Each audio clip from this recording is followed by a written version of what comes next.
മൊറാലിറ്റിയിലോട്ടൊരു വ്യക്തി പോയാൽ അവരെ കൺട്രോൾ ചെയ്യുന്ന അവർ തന്നെയാണ്.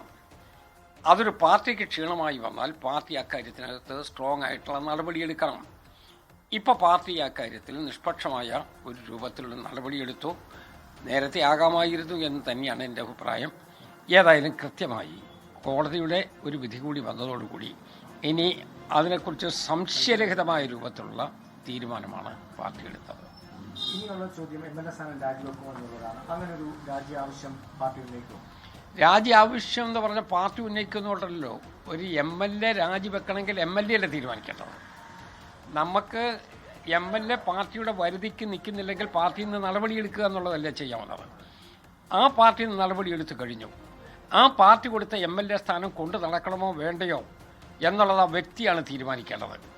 ആ MLA സ്ഥാനം കൊണ്ടു നടക്കുന്നത് ഭൂഷണമാണോ എന്ന വ്യക്തി തന്നെ തീരുമാനിക്കട്ടെ. അല്പം വൈകിയെന്ന് തോന്നുന്നുണ്ട്, ഈ നടപടി വൈകിയെന്ന് തോന്നുന്നുണ്ടോ? ഇല്ല, ഏതായാലും അതിൻ്റെ സീക്വൻസ് അനുസരിച്ച് വന്നല്ലോ. കോടതി വിധി വന്നു. കോടതി വന്ന് ഒരു നിമിഷം പോലും താമസിച്ചില്ല, പാർട്ടി ഇത് പുറത്താക്കുകയും ചെയ്തു. ഒറ്റക്കെട്ടായിട്ടുള്ള തീരുമാനമായിരുന്നു ആണല്ലോ. ഇതിനകത്തെ എല്ലാവരും കുറേ ആളുകൾ അത് പരസ്യമായിട്ട് തന്നെ നേരത്തെ പറഞ്ഞിട്ടുണ്ട്. ഞാനും അത് നേരത്തെ തന്നെ പരസ്യമായി പറഞ്ഞിട്ടുള്ള ആളാണ്. ഇതുപോലെ ഒരു നടപടി നമുക്ക് എടുക്കാതിരിക്കാൻ സാധ്യമല്ല. കാരണം ഇന്ത്യൻ നാഷണൽ കോൺഗ്രസ് ഉയർത്തിപ്പിടിക്കുന്ന ചില ആദർശങ്ങളുണ്ട്, ചില സാംസ്കാരിക പൈതൃകങ്ങളുണ്ട്. അതിന് ഭൂഷണമല്ല എന്ന് തോന്നിയാൽ സ്വാഭാവികമായിട്ടും നമ്മളതിനെ എതിർക്കേണ്ടി വരും. എന്തുകൊണ്ടാണ് കോൺഗ്രസ്സുകാർ കതറിട്ട് നടക്കുന്നത്? മറ്റുള്ളവരിൽ നിന്ന് വ്യത്യസ്തമാണ്. സ്വാതന്ത്ര്യ സമരത്തിൻ്റെ പശ്ചാത്തലവും അതിൻ്റെ പിന്തുടർച്ചയുമാണ്.